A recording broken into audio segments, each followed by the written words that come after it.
From having your entire scalp ripped off to being buried underneath several tons of grain, we count down 7 horrific farming accidents around the world. Number 7. Kushbreet Call. It was November 10th in 2018 when 9-year-old Kushbreet went to visit her uncle's farm in Dharampura village in Punjab, rural India. Her uncle needed to water his orange orchard that day, and since his niece was visiting, he decided to let her ride on top of the tractor so she could have fun while he was working. He was using a tractor with a crop sprayer attached, and as he began to water his orchard, Kushbreet sat on top watching. But as they made their way through the rows of trees, Kushbreet's long ponytail swayed from side to side, dangling dangerously close to the machine's spraying mechanism.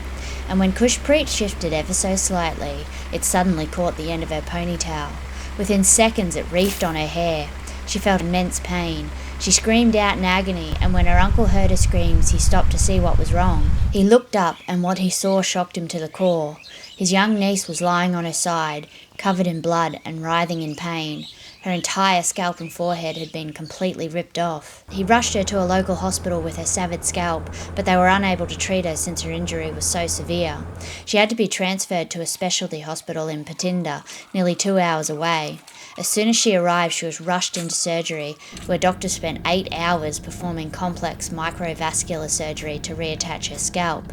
She then spent a further 20 days in intensive care, but the surgery was a success, and Kushbreet made a full recovery, and she has since returned home to her village and begun growing her hair back. Number 6. James Bannister.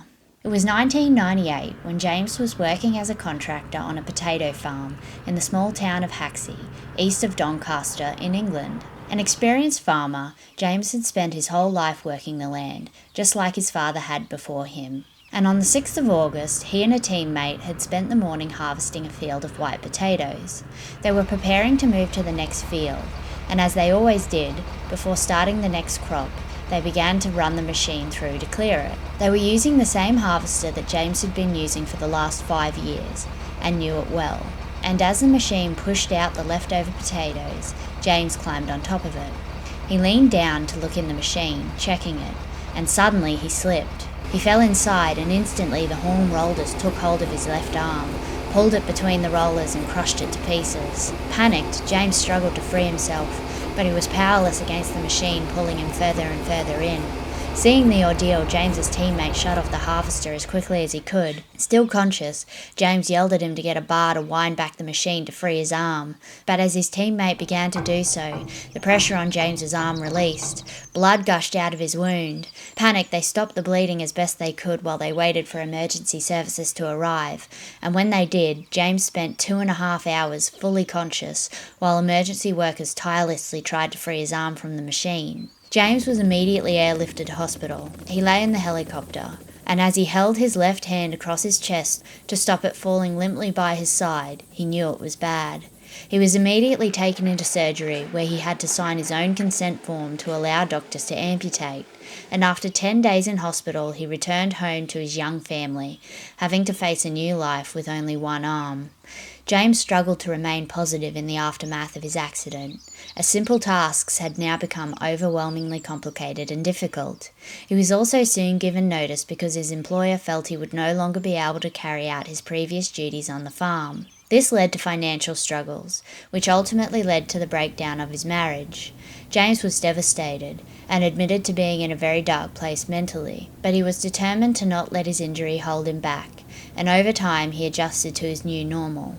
He took a trip to New Zealand that changed his perspective, and later started an agricultural spraying business, which is now thriving, and has since stated, "It's been a long 18 years, but I think I have proved that anything is possible." Number 5. Doug Beekler. Third-generation beef farmer Doug's family had farmed the same piece of land in North Dakota since his grandfather had homesteaded it in 1920. Doug had always loved cattle and the farming way of life, and after taking the property over from his father, he had successfully run it with his wife Maria for a number of years. And on the evening of June 26, 2017, it was a day like any other, and 37-year-old Doug was working alone out by the shed, servicing a hay baler on the back of a tractor, preparing it to go out for the first baling for that year's hay season. After coming out to see him, his wife Maria, who was 8 months pregnant with their firstborn child at the time, went inside to prepare supper for them, and once finished, went upstairs to take a nap. With the baler turned off, Doug opened the door, got inside, and inspected the machine's belts. He noticed some hay bale wrap tangled in the machine and began to pull it out, wearing a pair of leather gloves to give him better grip. Doug patiently pulled at the clumps of net, but there was one tiny piece that had melted onto one of the baler's belts, and he just couldn't get it off. But with only 20 minutes of sunlight left, and wanting to oil the machine's chains before he finished, Doug decided to leave it, hoping that once he turned the tractor back on, the belt would spin and wear the wrap down, making it fall off on its own. So Doug got out of the baler and turned the tractor on, as he preferred to oil the baler's chains while they were spinning. But when he got out of the baler, he forgot to shut its door, and after successfully oiling the chains, he went back to do so before turning it off. But as he did, his eyes caught the movement of the tiny piece of wrap he had left behind. In almost slow motion, it dislodged off the belt, and instinctively, Doug's right hand shot out to grab it as it fell. Instantly, the belt grabbed Doug's leather glove and ripped him into the machine. He was reefed up and around the baler, then thrown back down. He passed out, and when he awoke seconds later, found himself tangled in the web of belts inside the machine. His shirt had been ripped off him, but it was still around his neck and was choking him. He managed to get his head out of the shirt, which was instantly sucked into the machine. He then looked down, his stomach churned. His right arm was in the grip of 2 moving metal rollers and belts, and the flesh on it was completely shredded. And although he should have been bleeding, the heat from the spinning belts had produced enough heat that they had cauterized Doug's wounds as his flesh tore open. With his mobile phone out of reach, Doug stood inside the baler alone, alternating between screaming out for help and praying for his life. But he knew the chances of Maria hearing him over the tractor's engine were slim. Nobody was coming. He knew it would be up to him to save himself. He took a deep breath, mustered all of his strength and courage, and with a great big heave pulled downwards to try and free his arm, but it didn't work. Exhausted, he tried again and again, and on the third attempt, he pulled with everything he had left. Suddenly, his arm came out of the machine. He couldn't believe he was free. Not wanting his pregnant wife to see his mutilated arm, Doug turned the tractor off, walked to the house, covered his arm with a sweatshirt, and called an ambulance. Maria soon awoke. She panicked, but Doug wouldn't allow her to see his arm. He was taken to hospital where doctors had to amputate, and after multiple surgeries he has since recovered. And although he struggled to overcome not being able to tend to his newborn daughter, who was born shortly after his accident, and trying to run an agricultural business with one arm, he made a conscious decision to not isolate himself, choosing instead to accept the support from the people around him. Number 4. Billfeitham. It was 2005, and 54-year-old Bill was managing Whakapeto Station in Hawke's Bay, located on the east coast of New Zealand's North Island. He had spent 19 years managing the sheep station, and like all farmers, was no stranger to hard work. Bill had spent many years working on the land and possessed an unrelenting work ethic that drove him to great lengths to get through the momentous workload that comes with running a farming operation. Bill regularly used quad bikes and dogs to muster the sheep when they needed to bring them in from the paddock, and on this particular day in 2005, things were no different. Bill was bringing the sheep in on a quad bike, following his dogs as they herded them through the paddock. And as they made their way through the picturesque rolling hills of New Zealand's countryside, the dogs began to push the sheep down the side of a hill towards the yards. Bill followed on the bike, and as he began to make his way down the hill, he stood up and leaned forward, trying to see where the dogs were. As usual, he was feeling rushed for time, and his attention was on the whereabouts of the dogs, so he wasn't aware that by leaning forward while travelling on a decline, he was putting the balance of the bike off. Suddenly, it flipped forward. Bill was catapulted down the side of the hill. The four-wheeler followed him as he flew through the air, and when he hit the ground, the bike came crashing down on top of him. It bounced off his body, smashing 9 ribs, crushing his lungs, and tearing his intestines and liver. He tasted blood in his mouth and feared for his life. But unable to move, he lay alone in the paddock for 3.5 hours, slipping in and out of consciousness, hoping that someone would find him. And when another worker finally did, he called emergency services immediately. When they arrived, Bill was put into an induced coma immediately, since his injuries were so severe, and was airlifted to hospital where he was taken into surgery on arrival. It was 7.5 weeks before Bill finally emerged from the coma, and a further 2.5 years before he fully recovered. He made the decision to resign from his managerial position and later took up his own lease on a smaller block of land where he runs a smaller, more manageable flock of sheep. And although Bill will always be a hard worker, like all farmers are, he now takes his time when working and tries to live a more relaxed lifestyle. Number 3. Carl Lucas. 72-year-old Carl had farmed his family's land just outside of the town of Hamilton in Marion County, Alabama for decades.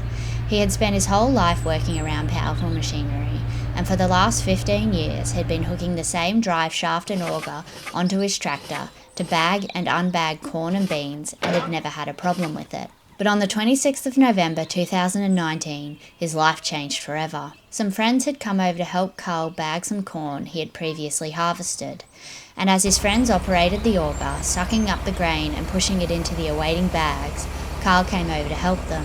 With the machine still running, he went to lean over the drive shaft to fix something, but as he did, his untucked shirt hung dangerously close to the spinning shaft.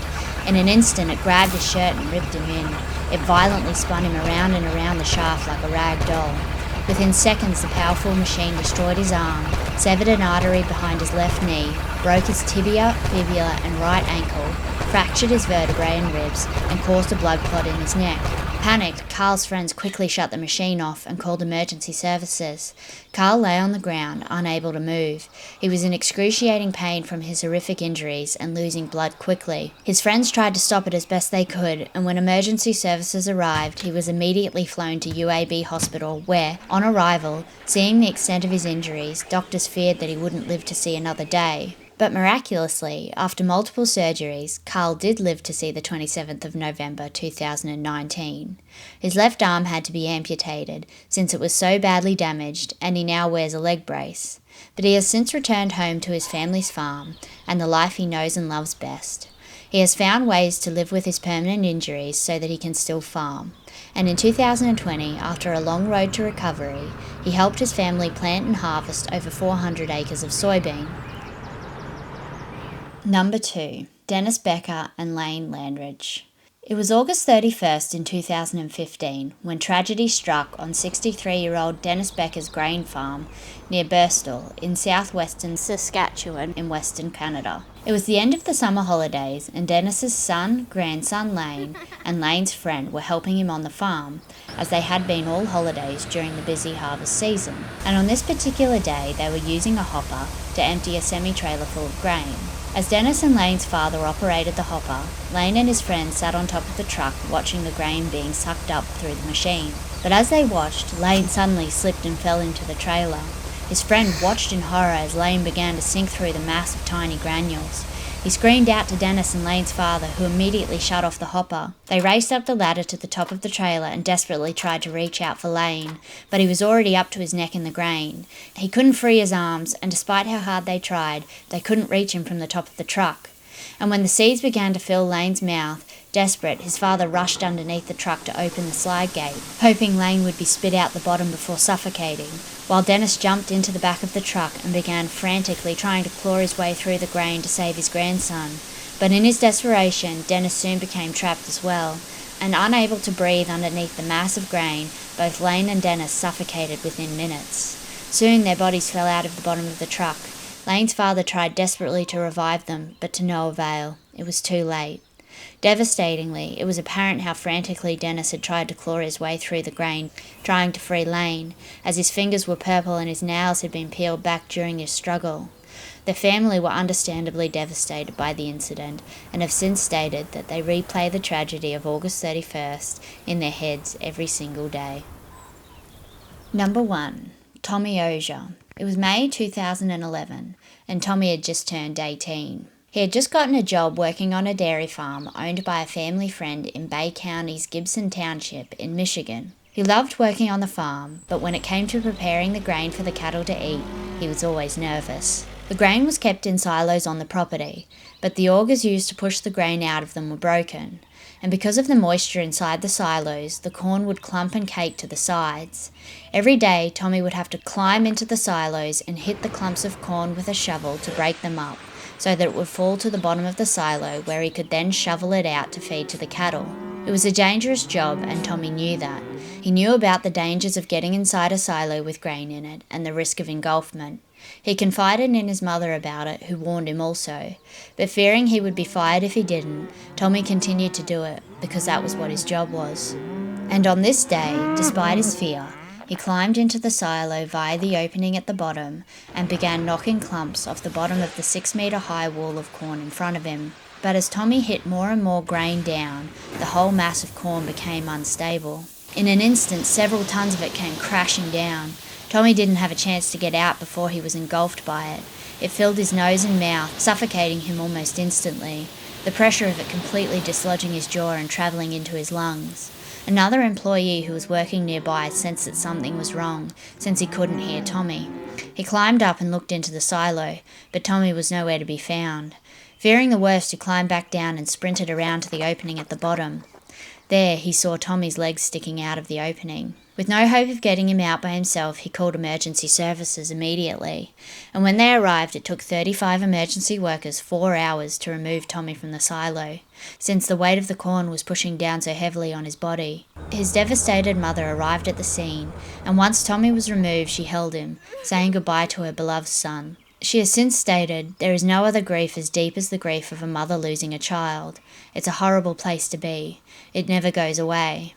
To combat her grief somewhat, she has since formed an organisation in memory of Tommy, which aims to educate on silo safety. The owners of the farm were later fined $3,500 and ordered to fix the augers, which had been broken for 3 years. They stated they had previously not been aware of engulfment hazards when dealing with grain. That's it for this countdown. Catch you later.